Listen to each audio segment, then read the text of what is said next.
Today's video is going to be another one where you really should have your headset on. So pause this video, put your headset on, because today we're going to hear the sound of these 4 microphones inside of my WhisperRoom.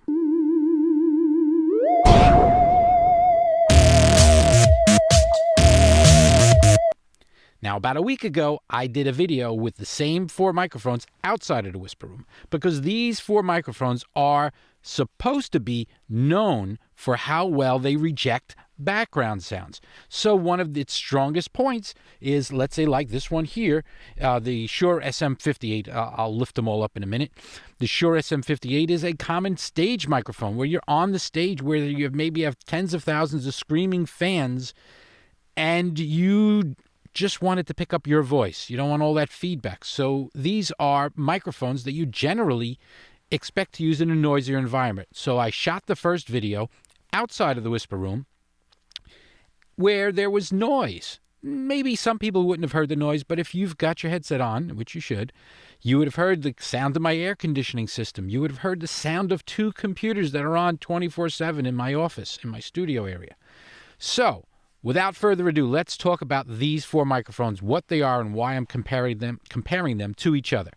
First, the microphone on my port 1 is the Shure, I'll go right to it, is the Shure SM58.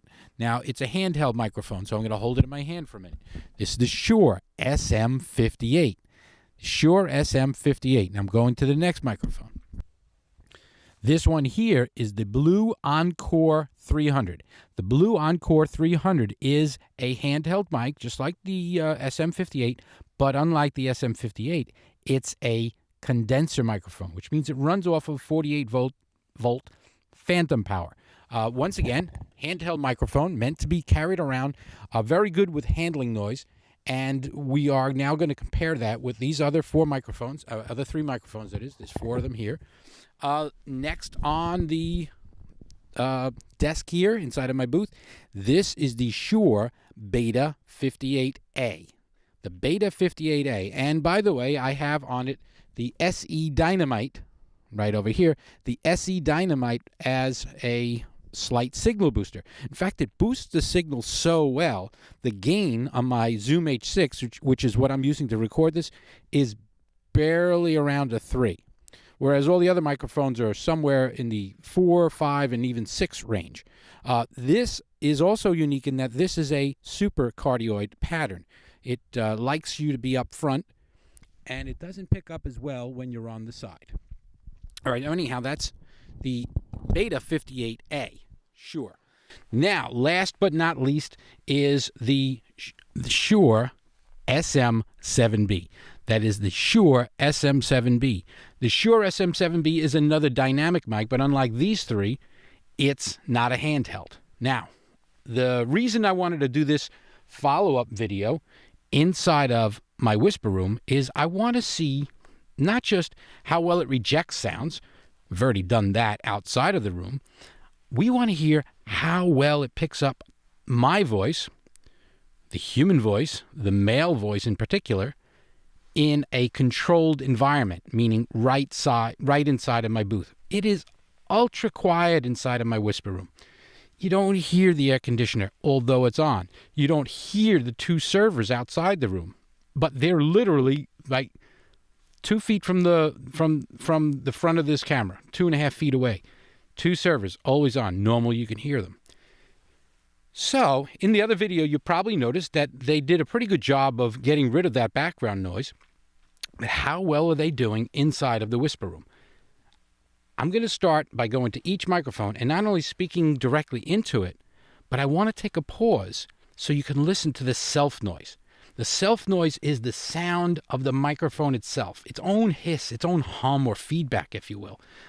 Which is to say, if you've got a really good microphone, and I've got like 20, and I'm doing all sorts of comparisons on my videos, so if you haven't subscribed yet, you might want to do that.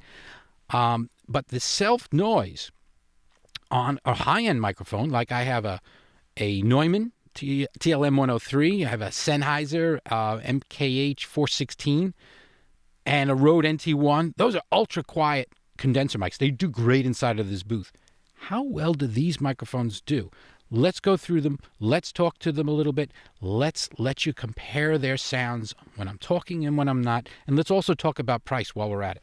So let's start with the Shure SM58. This is the most popular microphone, not just from Shure, but it is the single most popular microphone ever sold. It's the microphone that you see in concerts.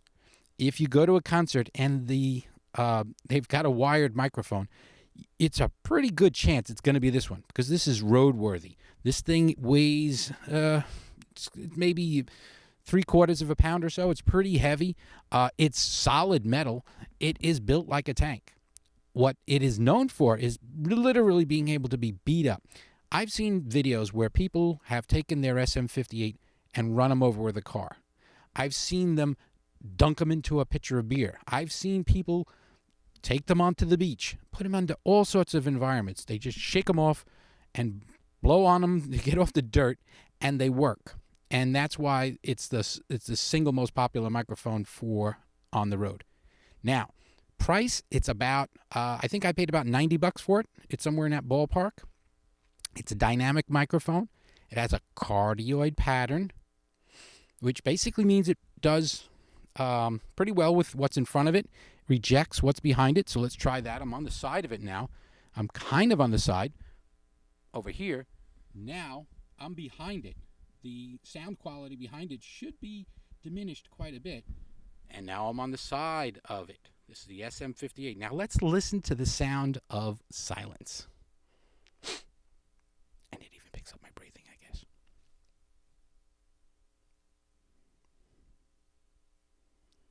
Okay, so that is the SM58, a dynamic microphone, doesn't need power, from Shure.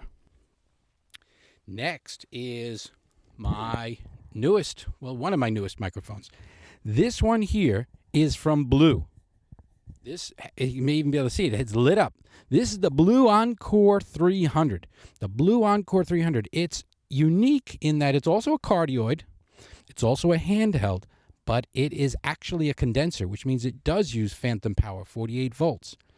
Has very similar pickup pattern. It's a cardioid pattern, which means, once again, it picks up very well what's in front of it. A little bit if you're somewhat on the side of it. Not much if you're on the left side of it. And hopefully not much when you are behind it. This is the Blue Encore. Now, the Blue Encore is $200 at Sweetwater, for example, right now. But what's really great is I bought it like this week, literally maybe within the last week and a half, and they had them 2 for 1. So even though they're $200, they were giving them away practically. Well, 2 for 1. So you have 2 of them now. So this is the Blue Encore. Once again, let's talk about how well it does in terms of self-noise. I've listened to this one before. I'm going to stop talking, and it's pretty darn quiet.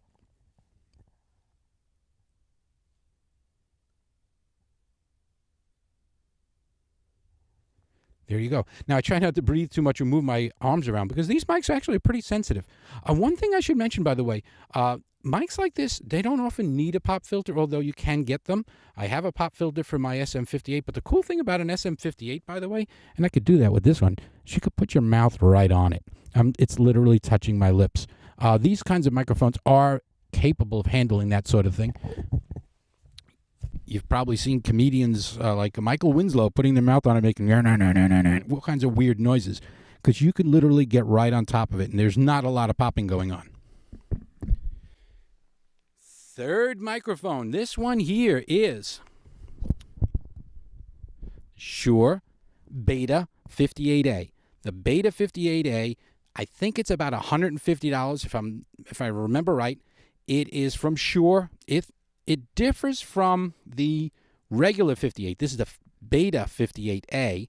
It differs in that this has a supercardioid pattern, which means it's less sensitive from the side, even less than the other one. And, of course, as any cardioid, super or otherwise, it doesn't like when you talk to its back, so it shouldn't be that strong from over there. It likes when you're in the center. It's not as forgiving when you're off axis as the SM58. It really wants you to be right in the middle. Now, I might have brought this up before. This is an SE Dynamite. I don't think I mentioned the price. It's only about $100. It does, for a dynamic mic, the same thing a CloudLifter does, which means it adds a little bit of gain. So even though the mic is dynamic, it accepts phantom power and gives you about a 20 to 25 dB gain boost. I like the sound of this one. It's definitely a little brighter than the SM58. And, you know, whether you would or wouldn't use this for something like VoiceOver is up to you. I think it does well with my voice. It's not my go-to mic for trying out the kind of stuff I want to do, but it does have a great sound. But let's listen to the self noise. Let's listen to the room sound.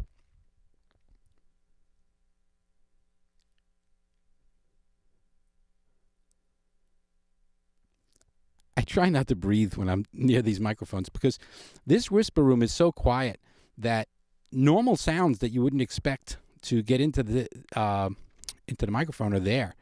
They're there when you're outside, but they're kind of masked by all the outside noise. Like if I really play with the gain on this thing. By the way, the gain on this particular microphone right now is ridiculously low. I think it's somewhere close to a 3. Now, if I bring this up, listen to how sensitive I can make this microphone. It's so sensitive, I have to whisper, and I'm only at a 4. By using this Dynamite, I'm going to bring it down. And there we are again. So I'm back to normal ranges. Let's get to our fourth microphone, then we're going to play a little bit.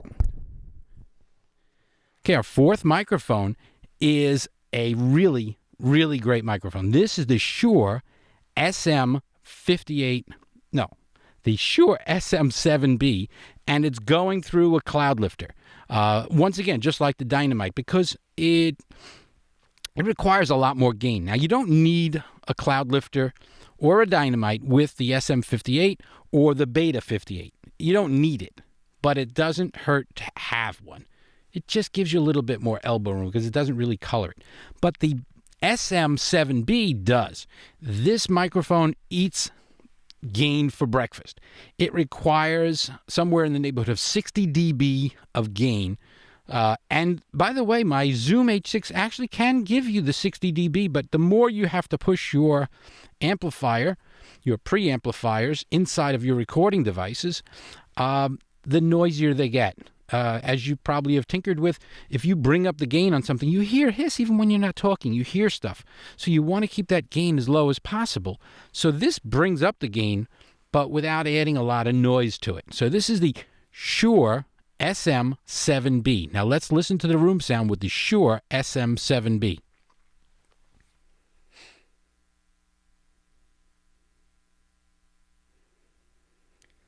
Now, in my own opinion, I think the SM7B has one of the better sounds of these 4 microphones, although I really do love the sound of the Blue Encore 300. I've just gotten it recently, and I could tell you one thing. The sound is very similar, and we're going to go back and forth to these two so we can play a little bit.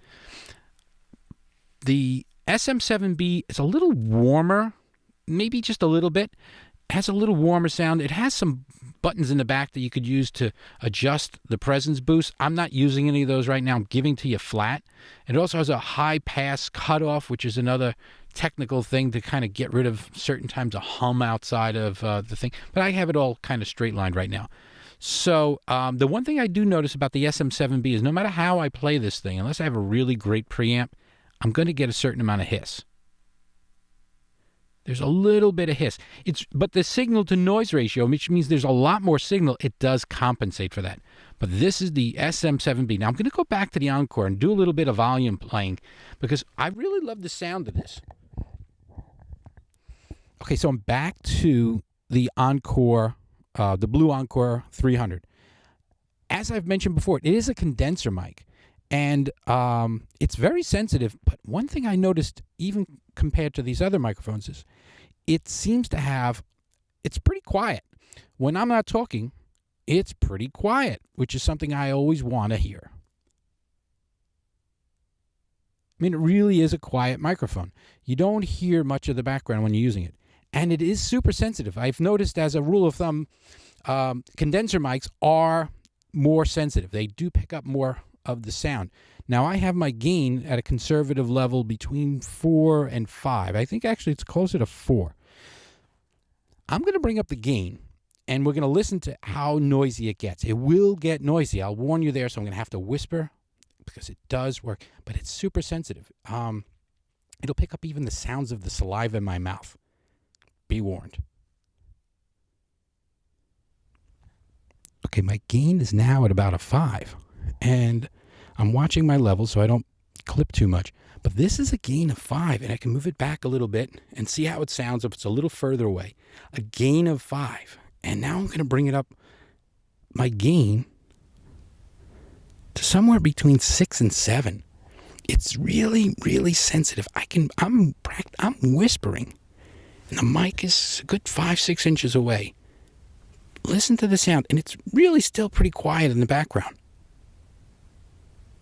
There's definitely a little bit more color, a little bit more of me in the sound, and I'm definitely getting a little bit more noise.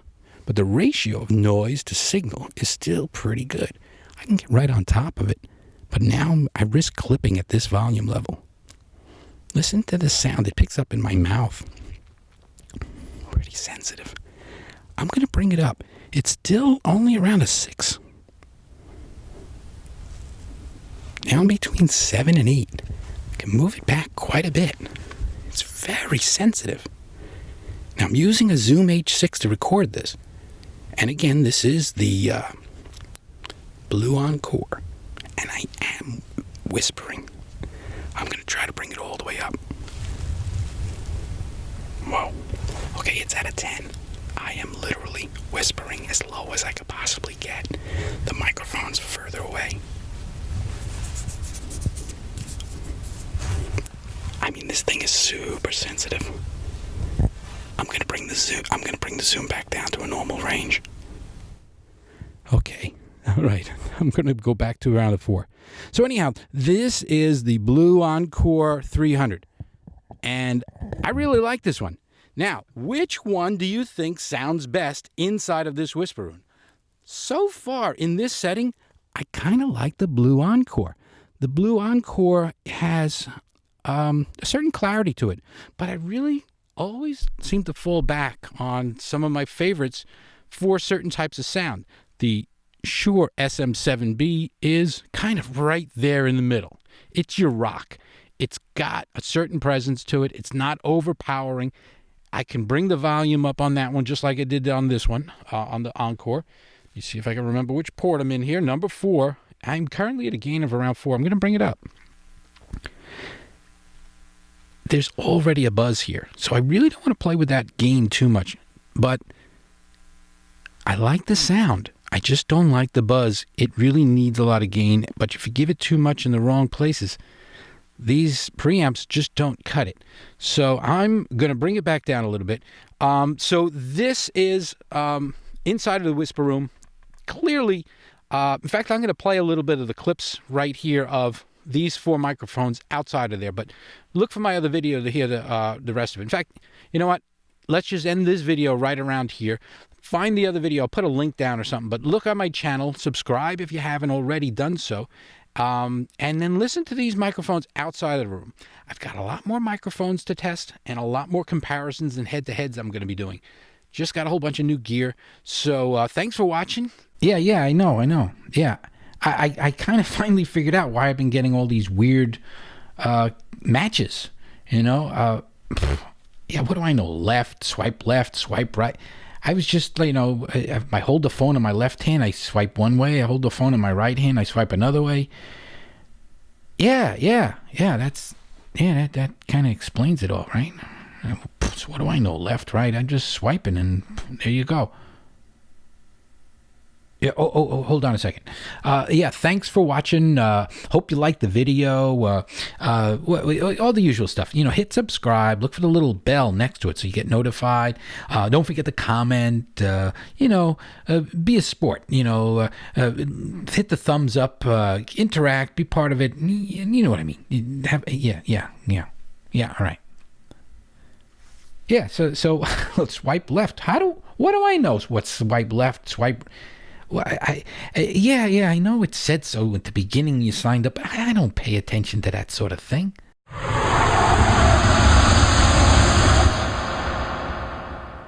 Okay, so here I am again, right? That's what I always say. I start every video that way because, well, here I am. I don't know. I'm always fiddling with the settings. It's like, you gotta... I can't figure nothing out. But I want you to know something. I work hard for my videos. It is recording, right? Yeah, it's 3 minutes and going. Yeah. You know, you always have to make sure it's recording, because if you don't check to make sure it's recording, you end up looking like a real jackass.